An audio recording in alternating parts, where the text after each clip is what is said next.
Bom dia, pessoal. Tudo bom? Espero que vocês estejam bem. Vamos dar prosseguimento na nossa aula de tecnologia e inovação na agropecuária. Na verdade, bom dia, ou boa tarde, ou boa noite, depende do horário que você vai estar assistindo o vídeo, né? Então vamos lá. Só lembrando que vocês têm um fórum, está aberto para participar. Lá tem uma situação sobre tecnologia social. Tem um texto explicando o que é tecnologia social e vocês precisam comentar alguma coisa sobre tecnologia social no município de Paragominas. E lembrando que a participação no fórum, você precisa fazer um comentário e comentar no comentário de alguém, certo? Então vamos lá. Bom, tecnologia e inovação na agropecuária.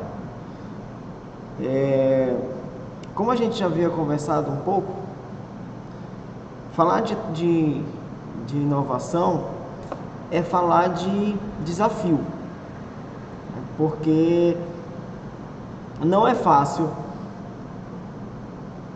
estar antenado com tudo que existe de novo e não é fácil adaptar as tendências novas de produção num contexto tradicional.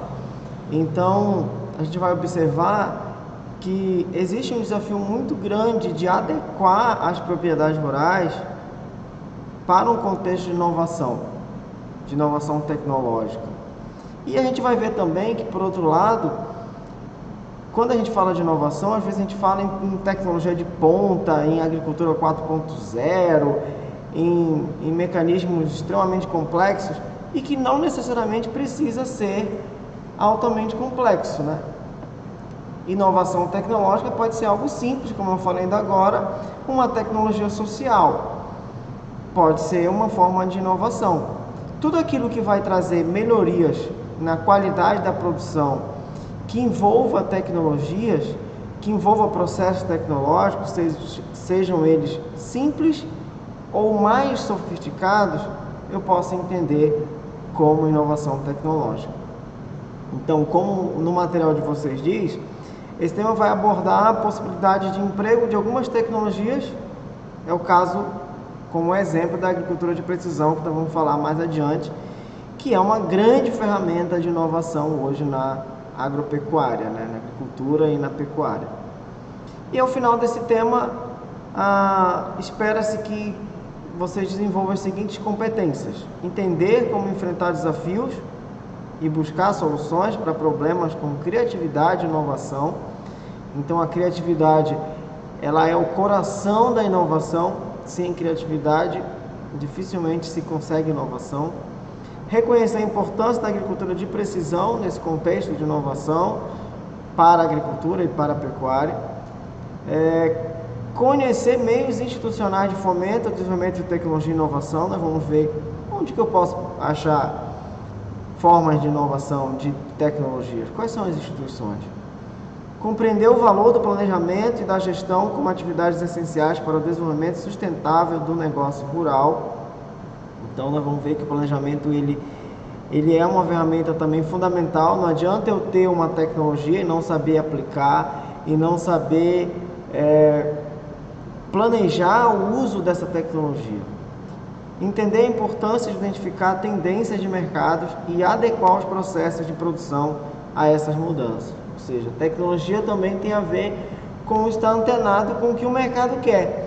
Porque pode ser que a tecnologia que eu estou empregando não seja adequada ao mercado, aquilo que o mercado quer.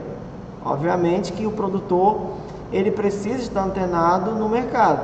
A gente produz para o mercado, porque é ele que compra, é ele que demanda. Então, se eu não consigo atender essa demanda, automaticamente eu não consigo vender para esse mercado.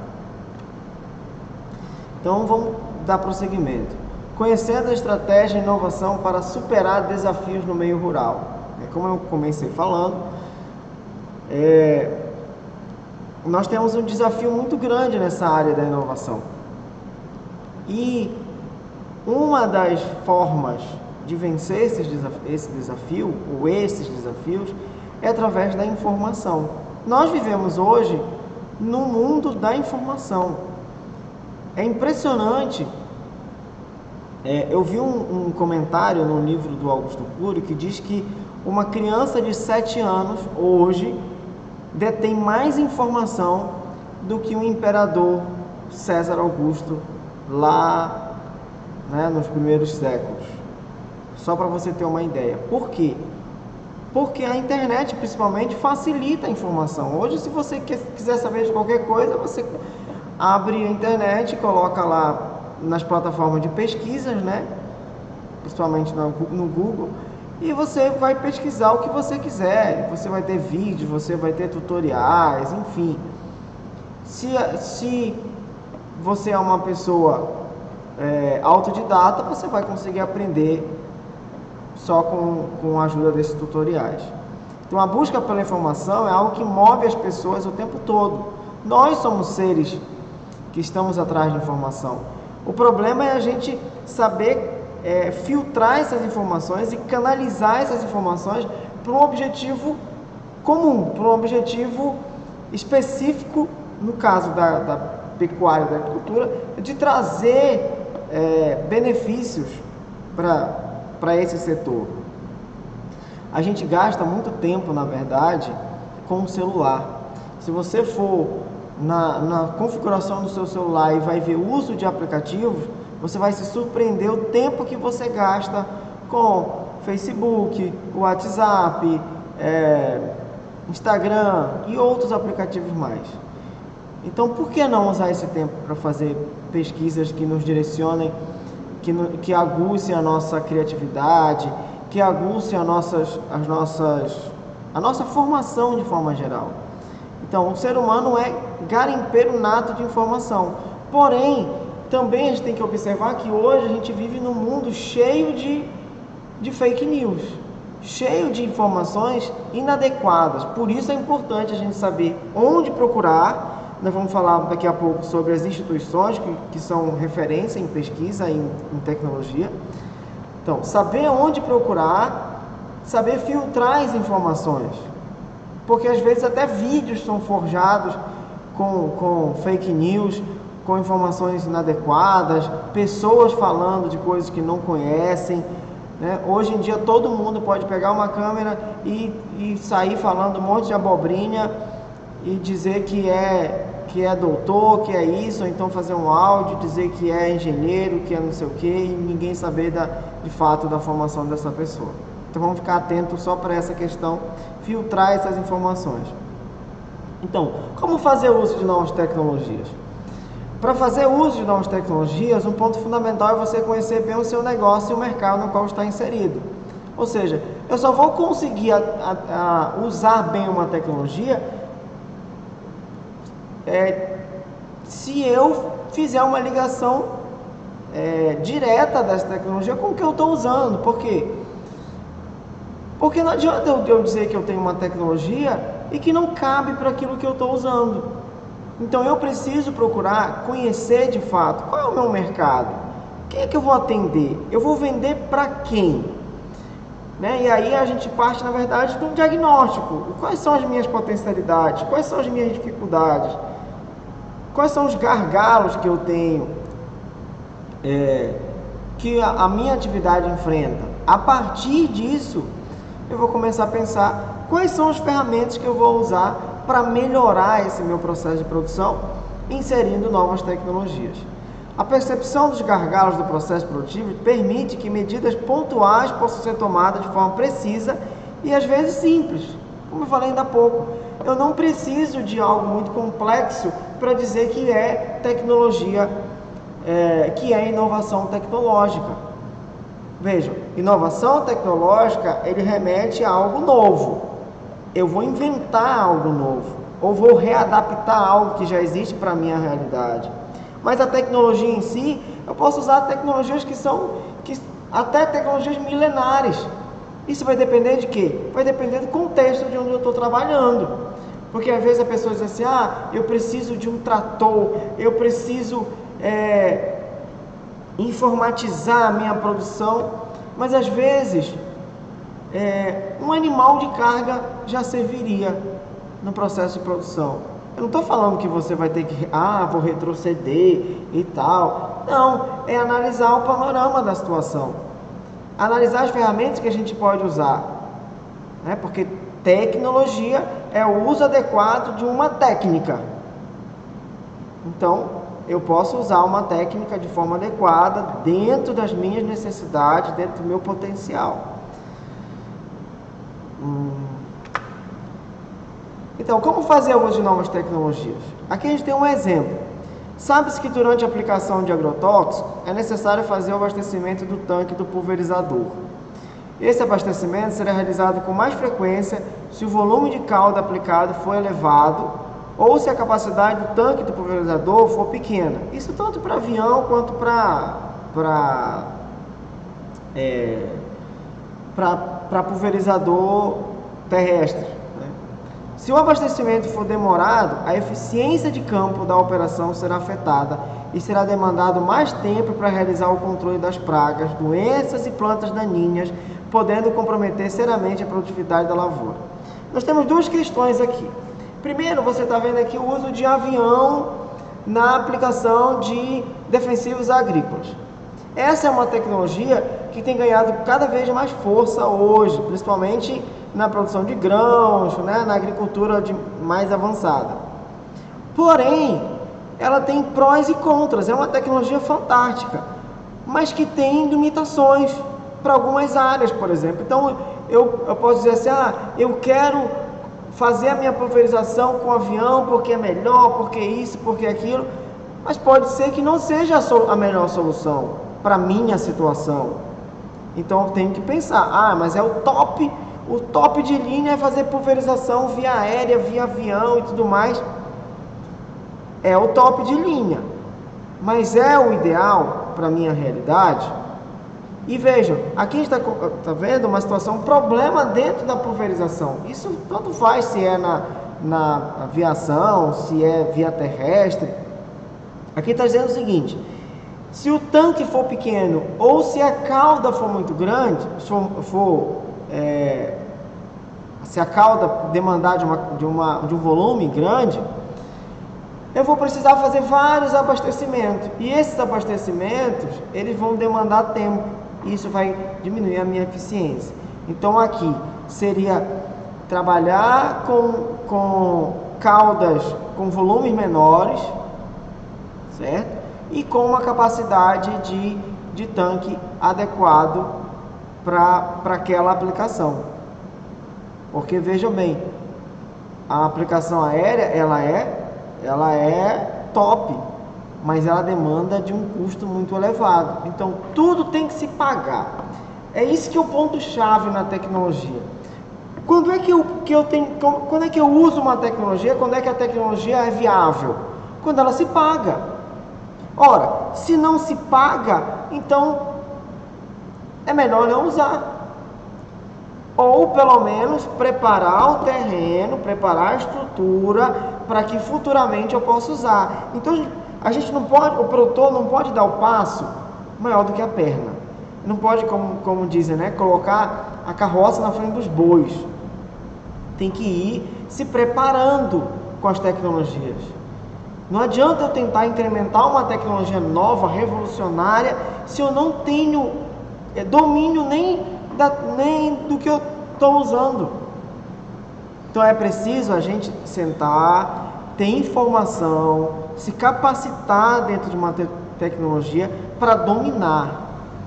Porque eu digo assim, a tecnologia ela pode ser como um cavalo selvagem. Se eu não amansar, se eu não conhecer, se eu não tiver intimidade, não vai adiantar de nada. De nada. Então a gente precisa ter intimidade com a tecnologia, conhecer. Aí vem a necessidade de se capacitar, né? É impressionante como, por exemplo, os produtores do Rio Grande do Sul, do Paraná, do sul do Brasil, eles estão dentro das universidades. Eles estão aprendendo com os professores, com os pesquisadores, e fazendo com que pesquisadores também aprendam com eles, na prática, do dia a dia. Por quê? Porque são curiosos, eles são inventores, eles vão atrás da informação, eles não se limitam. Acho que um dos grandes problemas é a gente se limitar, achar que a gente não tem capacidade, achar que a gente não consegue melhorar. E nós, como difusores de tecnologia, como profissionais do agronegócio, a gente precisa ter essa capacidade de fazer entender, fazer com que as tecnologias sejam entendidas pelo produtor e assim ele venha adquirir tecnologias que sejam viáveis para a sua produção. Vejam, viáveis. Não adianta a gente viajar muito, querer implantar coisas muito complexas que não vai adiantar, não. Aí, eficiência de campo. A expressão eficiência de campo se refere à capacidade de um conjunto mecanizado realizar efetivamente o trabalho. A pulverização, por exemplo, é uma das operações nas quais ocorrem elevadas perdas. Como eu falei ainda agora. Por quê? Porque tem que estar toda hora reabastecendo. Porque, por exemplo, se eu aplicar no momento errado de clima, eu posso ter vento em excesso, eu vou gerar deriva, esse material vai ser levado para outro lugar, não vai ser bem aplicado. Então eu vou precisar criar mecanismos para que essa minha aplicação ela seja mais eficiente. Aí entra a inovação. E a inovação ela parte da análise da minha realidade.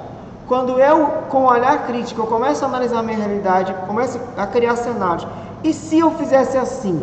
E se pudesse trocar isso por isso? E se? E claro que a gente não vai sair fazendo teste, vivendo de teste, mas testando teoricamente hipóteses e buscando informações com outros produtores, porque às vezes esse intercâmbio de produtores, você consegue muita coisa boa que às vezes não está escrito, não está na universidade, não está no centro de pesquisa, está na prática, porque o cara está lá no dia a dia. Ele foi lá, ele readequou, trocou o bico do pulverizador, fez um bico diferente, mexeu na pressão, no horário de aplicação, enfim, são às vezes detalhes que vão fazer toda a diferença na hora de tornar eficiente uma máquina. E isso é prática. Isso é prática. Solução para as perdas na pulverização. Então, uma possível saída é utilizar tecnologias mais avançadas de pulverização, visando reduzir o volume de calda e aumentar o tempo entre os abastecimentos. Isso pode ser conseguido fazendo uso de pontas hidráulicas, ou seja, bicos, que possibilitem menor perda da pulverização. Para a redução de tempo de abastecimento, pode-se fazer o transporte da água em um reservatório até o local da aplicação. Para quê?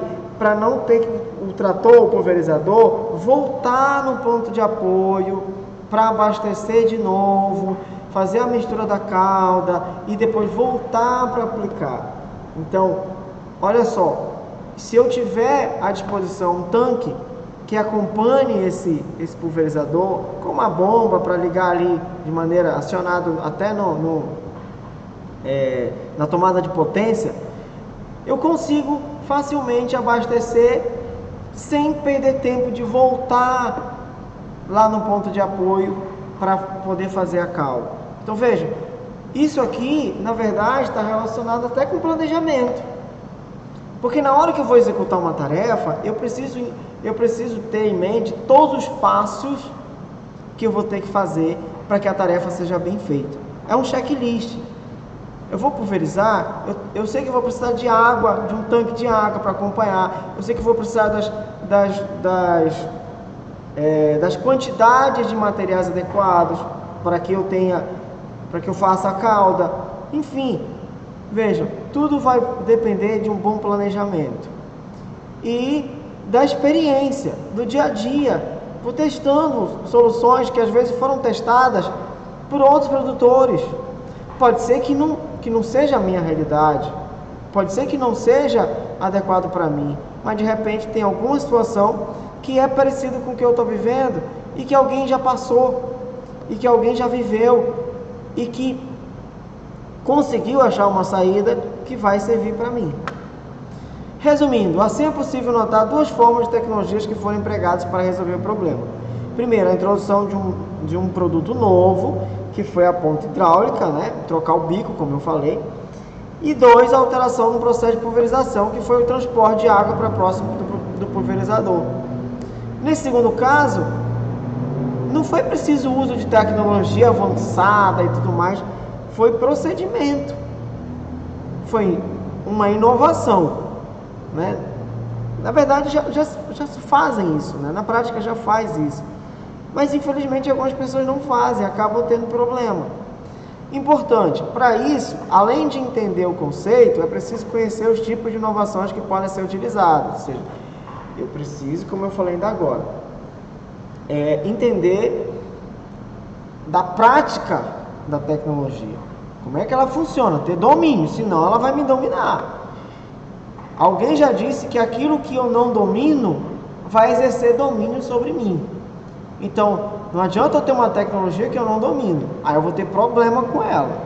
Então, conhecer para que eu possa utilizar da melhor forma possível.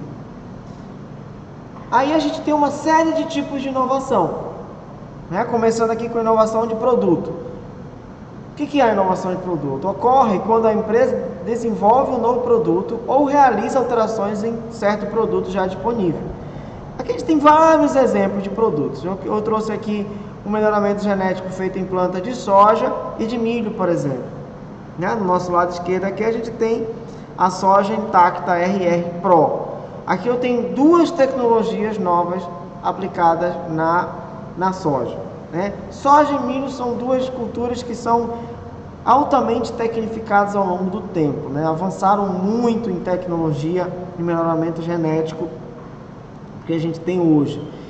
A tecnologia RR, esse RR é resistente ao Roundup, né, que é o nome comercial do produto à base de glifosato, né, Roundup da Monsanto.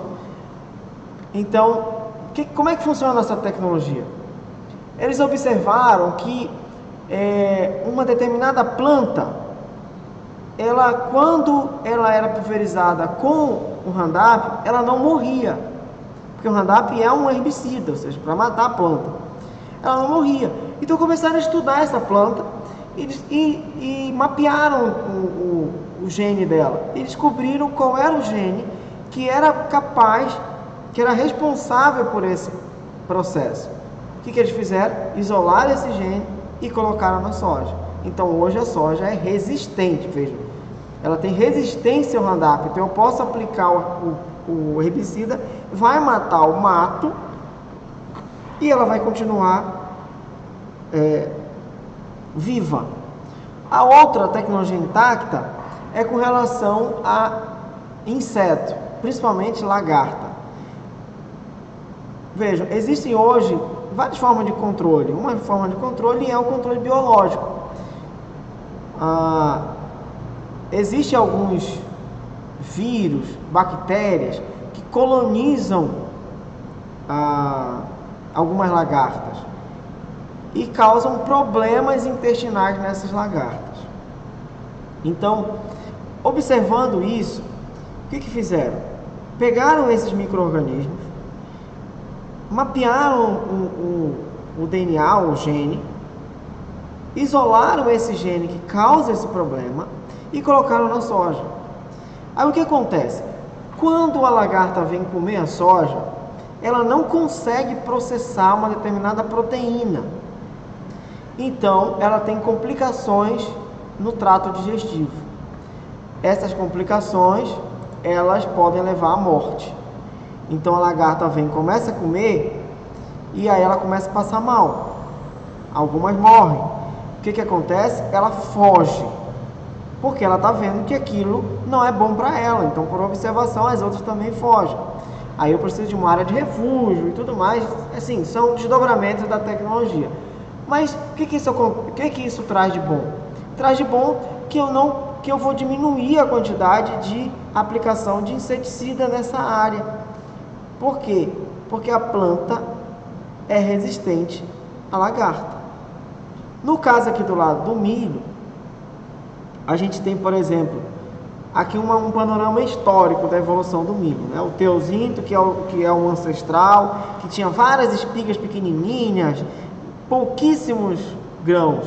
Aí o híbrido mutante, milho primitivo ou intermediário, já se conseguia uma espiga um pouquinho melhor, né? 4, 5 espigas na planta, mas ainda com falhas, né? Eu costumo dizer que aqui parece a zaga do Remo, né? Só falha.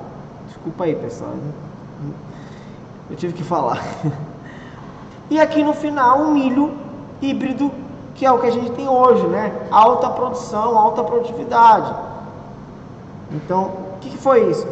Aqui, processo de seleção e melhoramento genético, cruzamento de variedades e tudo mais, até se chegar ao material mais resistente.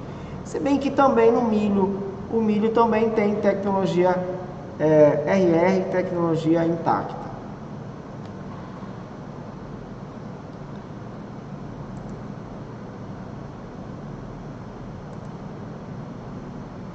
Inovação de processo. O que é inovação de processo? Ela acontece quando a empresa implementa mudanças no sistema de produção. Aqui é um exemplo do uso de uma casa de vegetação, uma estufa. Qual é a finalidade dessa estufa? Quando a gente fala de estufa completa, no seu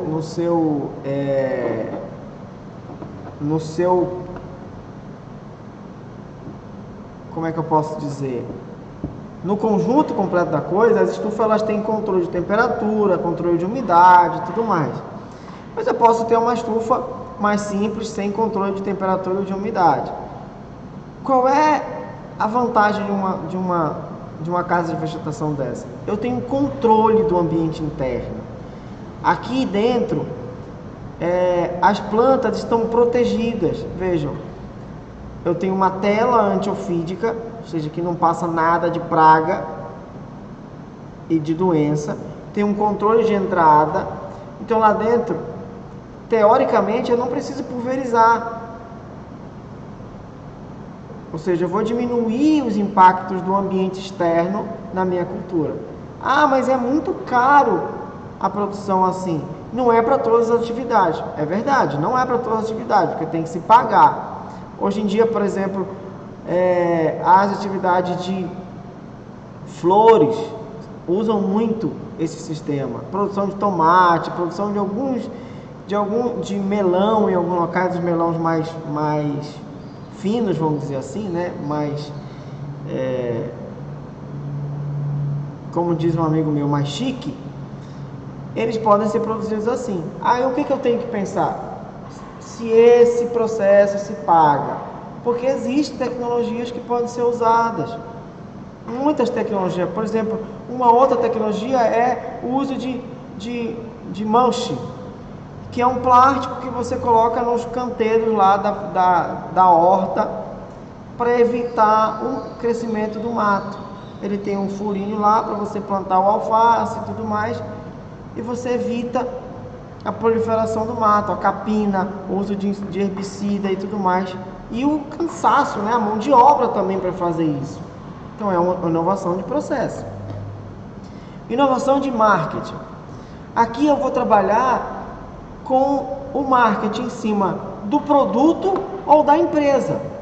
Por exemplo, eu posso aproveitar o fato da empresa ter uma pegada mais ecológica, né? Ter uma coisa mais sustentável. Isso é marketing, vende muito bem, a sustentabilidade vende muito bem, né? Por exemplo, aqui embalagens diferenciadas para o consumidor, mais duráveis ou recicláveis, né?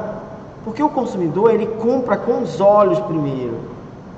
Olha que bonito, né? Um produto bem embalado, bem apresentável. Quando a empresa rural cria uma logomarca para o seu negócio, o produto, está inovando na divulgação da sua marca no mercado. Ou seja, às vezes, como é que aquela fazenda é conhecida? O produto é lá do João da Caipe. É lá do Mineiro não sei das quantas. Não tem nem um marketing funcional em cima do produto. Não tem nenhuma marca atrelada. Por exemplo, eu não vou fazer comercial aqui, mas veja, quando a gente fala de refrigerante, qual é o nome que vem na cabeça? Não é Coca-Cola? Porque já tem um marketing em cima. E claro que dentro dos refrigerantes também tem qualidade, mas faz um mal doido. Mas veja, o marketing ele é fundamental no processo. Então, não seria diferente na agricultura. É preciso vender bem a marca e o produto. Isso é inovação de marketing. E temos também inovação organizacional. Esse tipo de inovação consiste na adoção de ações que melhorem a qualidade do trabalho dos colaboradores, visando a maior produtividade deles. O que as empresas estão observando? Que funcionário satisfeito, colaborador satisfeito, é sinônimo de trabalho bem feito. Como é que eu faço o meu colaborador ficar satisfeito? É só com salário? É só pagando bem? Não. Ambientes de trabalho saudáveis, comprovadamente, contribuem com resultados melhores. Um ambiente de trabalho carregado, onde só existe cobrança, onde só existe problema, onde não tem um ambiente adequado de estrutural, tá caindo aos pedaços na cabeça do cara, tá ali passando privações, de fome, de outras coisas, isso não vai contribuir. Isso talvez consiga gerar uma economia no final do mês para a empresa, mas no final das contas do processo, o trabalhador trabalhando mal, não rendendo do jeito que tem que render. Eu não estou dizendo que a gente tem que dar um monte de regalia para funcionário, não é isso.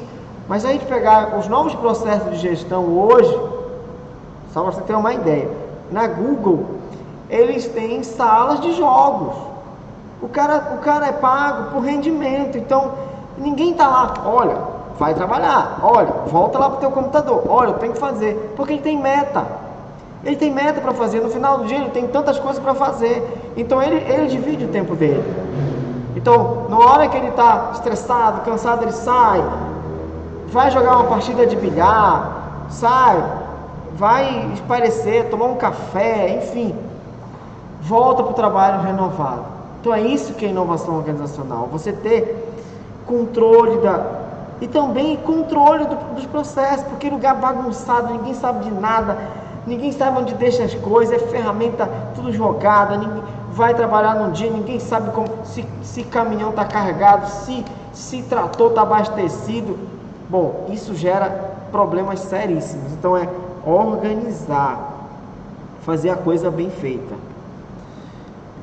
Ponto 2 aqui, agricultura de precisão como ferramenta de produção e gestão no agronegócio. Está aqui uma coisa fantástica, como tecnologia para o agronegócio, que é a agricultura de precisão.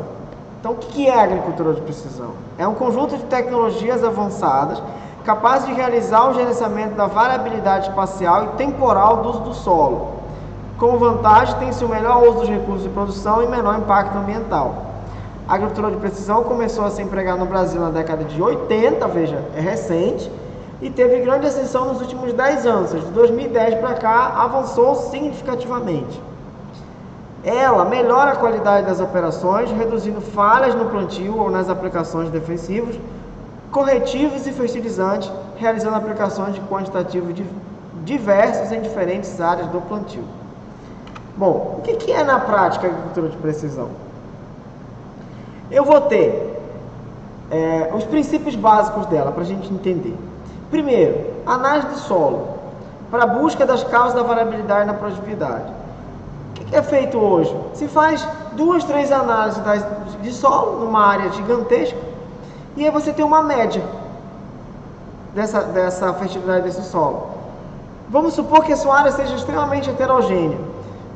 Então, se eu tenho uma média de necessidade, vamos dizer aqui, de 100 kg de nitrogênio, supostamente, é a minha média. Mas isso é uma média. Algumas áreas vão ter necessidade de 120, outras vão ter necessidade de 80. Quando você soma os dois, dá 200, média 100. Isso significa que quando eu jogo 100 na área que necessitava de 80, eu estou jogando 20 a mais. Ah, mas não tem problema, sempre é melhor sobrar do que faltar. Tem problema sim, porque isso é desperdício de recurso. E mais, tanto para menos quanto para mais, eu posso causar um desequilíbrio nutricional na planta.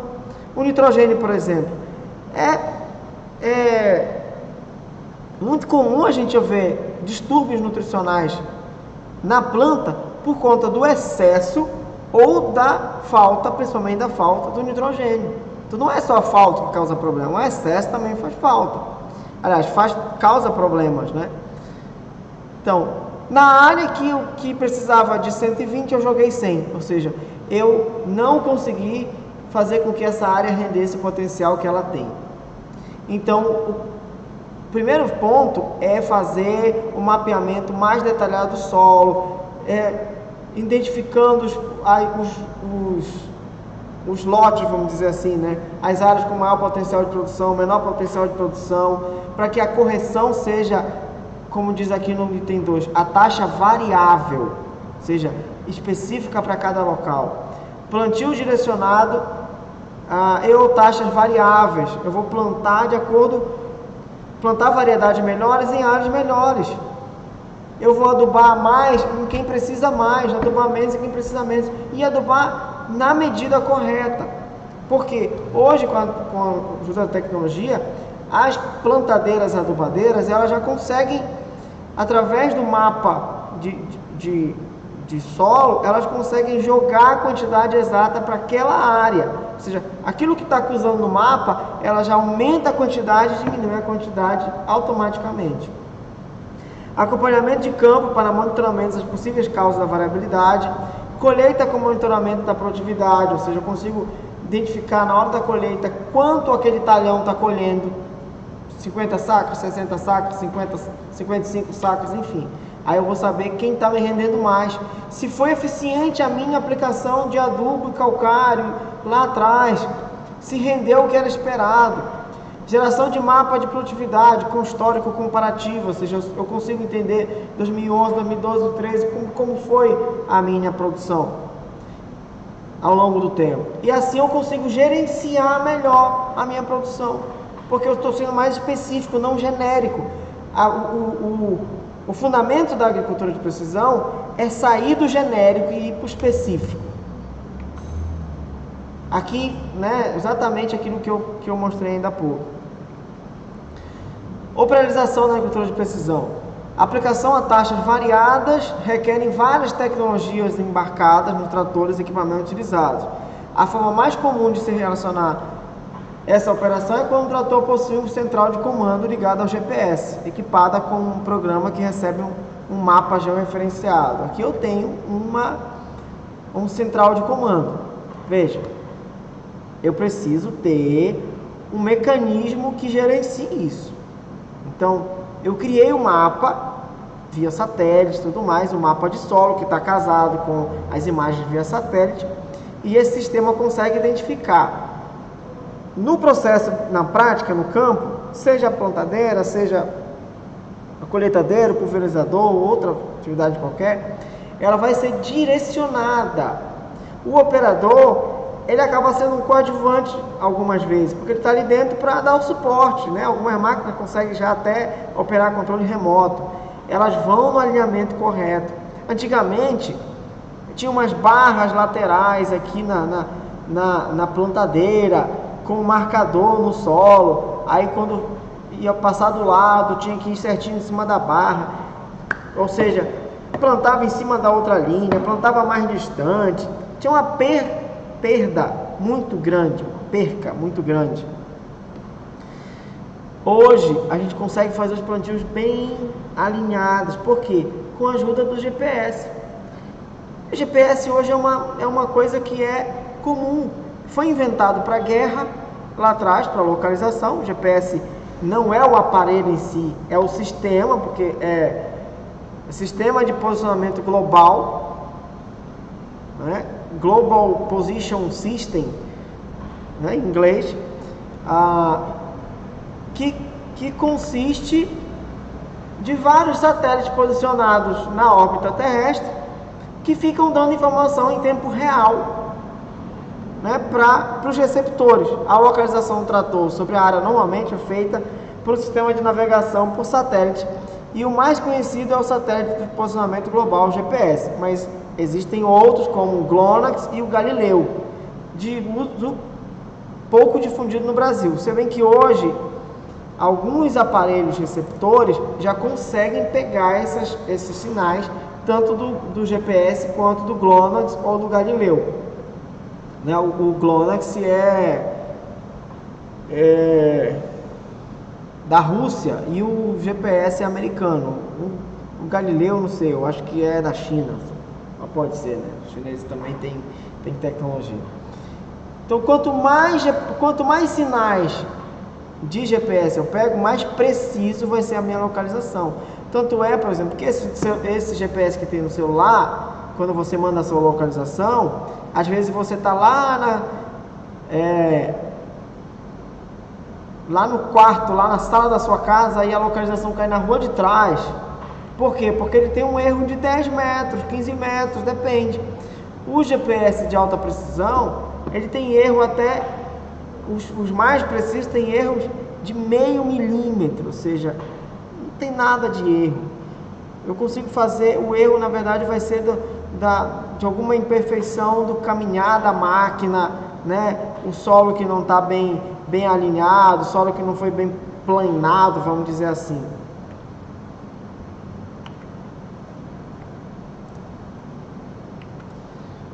Então, como é que funciona? Eu tenho uma estação base. É assim, o produtor, quando ele é um grande produtor, às vezes ele tem uma estação na própria fazenda, um receptor funcional que recebe os sinais via satélite e repassa para as máquinas. Quando às vezes a área não é tão grande, ou então não tem essa necessidade, a própria máquina, o próprio sistema da máquina já recebe o sinal via satélite.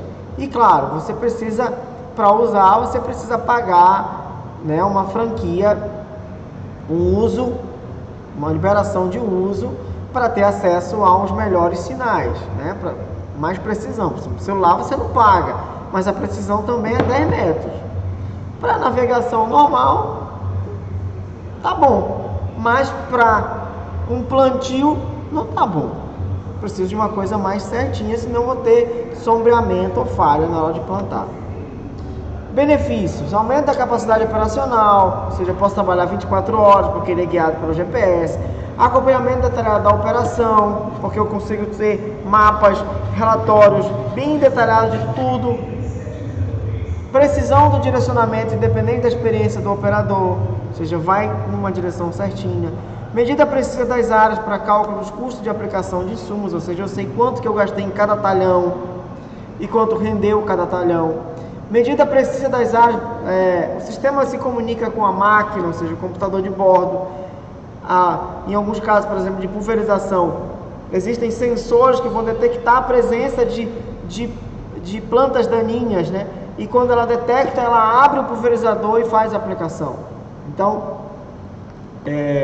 isso é tecnologia. Isso é uso eficiente. Eu não preciso aplicar na área toda, eu vou aplicar onde tem.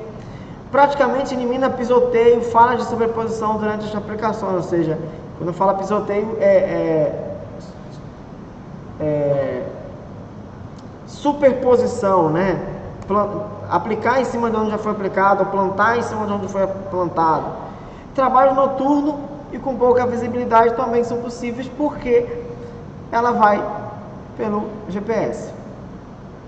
Onde buscar então inovação tecnológica? Bom, existem muitas entidades que a gente pode pensar e aqui eu trouxe algumas, né? Não quer dizer que só essas, tem várias, mas hoje no Brasil nós temos empresas que são específicas nisso. Por exemplo, a Embrapa, que é a Empresa Brasileira de Pesquisa Agropecuária, é uma referência na questão da inovação em tecnologia do Brasil. Ela tem pesquisas em várias áreas, então tem A Embrapa ela é um órgão só, mas ela tem um centro de pesquisas diversificado de acordo com os locais, tipo a Embrapa Solos, a Embrapa Soja e Milho, Embrapa Gado de Leiteiro, mas ela desenvolve pesquisas aonde ela está. Nós temos aqui em Paragominas a Embrapa, o núcleo, né, o NAPT, o Núcleo de Transferência de Tecnologia do Nordeste Paraense, que trabalha com pesquisas em grãos e também em gado. Ora, atendendo a demanda que nós temos na nossa região. Hoje tem um pouquinho de fruticultura, tudo mais, mas procura atender a demanda. Então, para mim fazer uma coisa às cegas, eu procuro a Embrapa. E às vezes também, não coloquei aqui, mas por exemplo, as difusoras de tecnologia, que são a própria Secretaria de Agricultura, a Emater, a Secretaria de Desenvolvimento Agropecuário da Pesca do Estado, são difusoras dessas tecnologias que são desenvolvidas pela Embrapa, pelas universidades e centros de pesquisa. Aqui é uma foto da Exalc, Escola Superior de Agricultura Luiz de Queiroz, que, ao meu ver, é uma das maiores referências de universidade nas áreas agronômicas. É a Faculdade de Agronomia da USP, uma das tops no Brasil. Existem outras, e a gente precisa entender que o produtor ele precisa estar dentro dessas instituições. Como eu falei, no Sul isso é normal. Aqui a gente tem dificuldade com relação a isso, porque o cara diz, mas eu sou pobre, eu isso, aquilo, não vou me atender, não vou me ouvir. A gente tem que criar meios, ter essa aproximação. Aqui no Pará, a gente tem a UFRA em Paragominas, e tem N possibilidades, pesquisadores, de pessoas que estão dispostas a ajudar. Nós temos o Senar, que também é um difusor de tecnologia, tem vários programas, tem, por exemplo, a gestão o Senar tem um programa específico para assistência técnica e gerencial. Então, não só prestar assistência técnica, mas buscar gerenciar a produção de forma eficiente, com acompanhamento, com relatórios, com diagnóstico e tudo mais, para saber onde que está falhando, onde precisa melhorar, e tem gerado resultados fantásticos onde tem sido aplicado. Nós temos o SEBRAE, que é o Serviço Brasileiro de Apoio às Micro e Pequenas Empresas, que também tem um leque de expertise, na questão de gerenciamento, principalmente de empresas, plano de negócio e tudo mais. E aí nós temos as grandes empresas também que detêm tecnologia de inovação. Eu coloquei um exemplo aqui da Syngenta, da Bayer, mas tem N empresas que ofertam, que desenvolvem tecnologias para a agricultura, que estão acessíveis. Mas é caro, tem que avaliar custo-produção. E aqui do lado eu coloquei empresas especializadas, eu coloquei aqui a foto de um drone, um drone pulverizador, que já está sendo realidade, principalmente na Europa, mas vai virar realidade no Brasil também, daqui a um pouquinho mais. As coisas aqui demoram um pouco, mas enfim, vai chegar. Então nós temos empresas especializadas em soluções tecnológicas. Por que não procurar? Por que não correr atrás? Mas é caro. Caro é não produzir. Caro é ficar parado. Caro é perder tempo. Isso é caro. O que se paga não é caro. O que se paga é retorno. É garantia de retorno. Então, falando de tudo isso, no material de vocês ele fala sobre meios de comunicação. Ou seja, como é que essa tecnologia está disponível? Essa tecnologia também está disponível através dos meios de comunicação. Aqui eu tenho uma torre, as antenas de repetidora de sinal de celular estão espalhadas por diversos pontos do país, difundindo sinais de telefonia e de internet para várias regiões do campo. O celular hoje é um meio de comunicação fantástico. Tem acesso à internet, os smartphones principalmente. E hoje, cada vez mais, as empresas de telefonia estão com sinal no campo, né? O homem do campo, e não só de telefonia, sinal de internet, até porque hoje em dia a gente usa mais celular para usar os aplicativos do que para ligar, né? Até para ligar as pessoas ligam pelo WhatsApp. Às vezes o sinal é ruim, mas prefere ligar pelo WhatsApp. Então, comunicação. E aí a gente vai ver aqui um panorama. A gente tem o bom e velho rádio. Há um tempo, o bom e velho rádio de pilha, companheiro inseparável de muitos moradores da zona rural, vem sendo forte concorrência de outros mecanismos de comunicação. E o cara está lá ouvindo o programa, aqui, por exemplo, Agronejo 101. Lá vai eu fazer propaganda, meu pai é eterno. Não estão me pagando nada, viu? É que eu vou me lembrando. Mas nesse programa, eles vão discutindo situações que às vezes eu estou passando lá na minha propriedade. E eu vi aqui, ó, você procura a Emater, você procura a SEDAP, você procura a Secretaria de Agricultura, você procura a Embrapa, diz o nome de alguém, você já vai lá certo. A antena parabólica também, né? Tem canal rural, Globo Rural, tem vários programas rurais que a gente consegue ter acesso a informações. O celular, como eu falei, né? E por fim o celular. Bom, para a gente ir fechando por hoje, a gente vai falar um pouquinho, para terminar, sobre empresas rurais competitivas. O que é uma empresa rural competitiva? Considerando os 60 anos de agricultura brasileira, após a Revolução Verde, a história nos mostra claramente que para fazer uso de tecnologias inovadoras, as propriedades rurais necessitam se organizar na forma de empresas rurais, com planejamento e gestão de suas ações a fim de se obter êxito. Ou seja, não dá mais para ser o seu Zé do peixe, o seu João do leite. Não. A gente precisa pensar como empresa, com gerenciamento de empresa, né? Antigamente, considerava-se como negócio rural simplesmente uma propriedade localizada na zona rural que cultivava a terra e explorava a capacidade produtiva do solo com atividades ligadas à produção de alimentos, de origem animal ou vegetal, além de fibra e energia. Então, qualquer propriedade era uma atividade rural. Qualquer coisinha, qualquer atividade agrícola, seja ela animal ou vegetal, era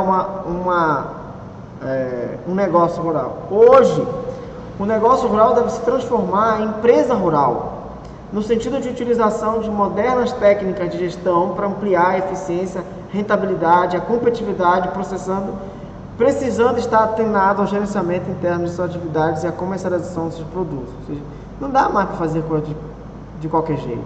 Não dá mais para ser amador. É preciso se profissionalizar. E aí está a importância do papel do técnico em agronegócio, que vocês vão se formar, né? Do agrônomo, do técnico agropecuária, do zootecnista, do veterinário e de tantas outras profissões que estão atreladas ao campo. Empresas rurais competitivas, elas geram processos competitivos, né? Procedimentos de organização adequados, preocupação com a qualidade do produto final, e isso também um feedback com o pós-venda, a redução dos desperdícios, atacar os desperdícios, porque às vezes só diminuindo as perdas o lucro aumenta. E às vezes é simples fazer isso, é um processo que parece uma caixa d'água furada. Você vai lá, tapou o buraco, pronto, resolveu. Uma coisa simples. Como diz o outro, um Durepox. Não, só estou dando um exemplo hipotético, né? Não vai usar Durepox, pelo amor de Deus, para caixa d'água. A realização de pesquisa de mercado para identificar as principais necessidades dos consumidores, ou seja, plano de negócio, conhecer o mercado, saber para quem eu vou vender. O problema é que as pessoas querem primeiro plantar, fazer coisa bonita, e depois pensar para quem vai vender. Aí na hora de vender não tem, ou não consegue o preço ideal. A devida atenção com questões sociais e ambientais, porque hoje está na moda e a legislação está cobrando muito. Quem infringe leis ambientais tem penalidades severas e isso impacta na venda final.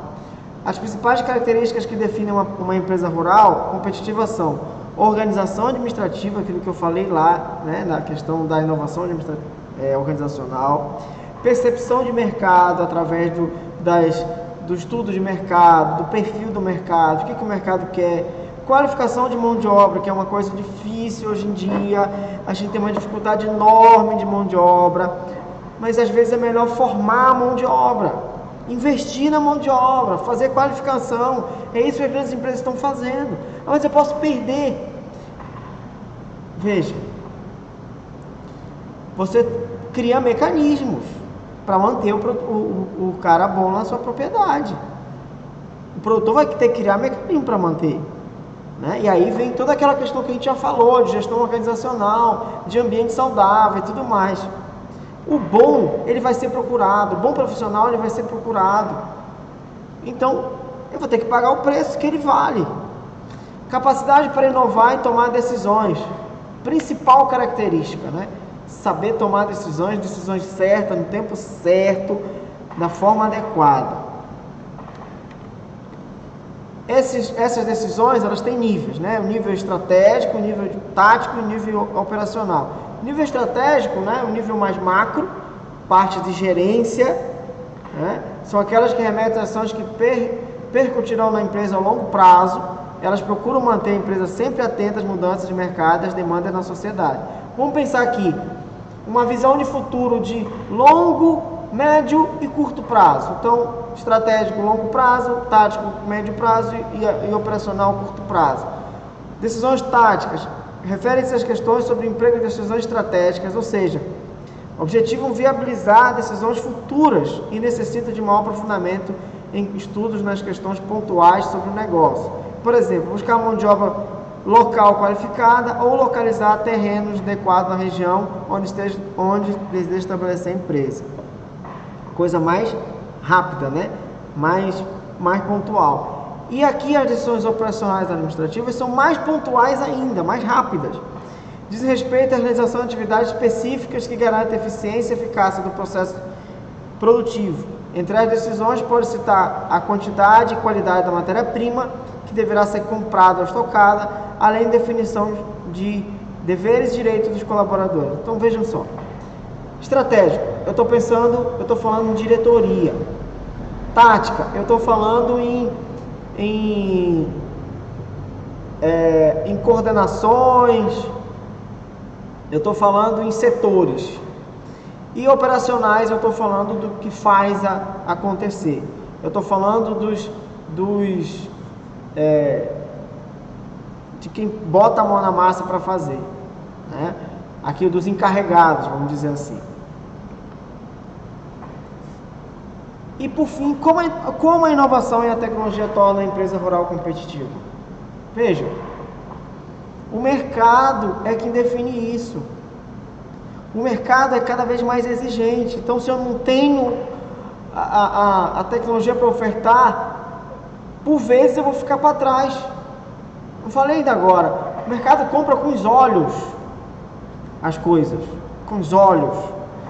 E mais, o que é mais prático, às vezes a simples ferramenta de venda por aplicativo, eu estou saindo na frente, porque o cara está lá na casa dele, escolhe o que ele quer comprar, entra nos ambientes virtuais, olha, testa. Por exemplo, eu vi hoje, essa pandemia, ela tem acelerado esse processo.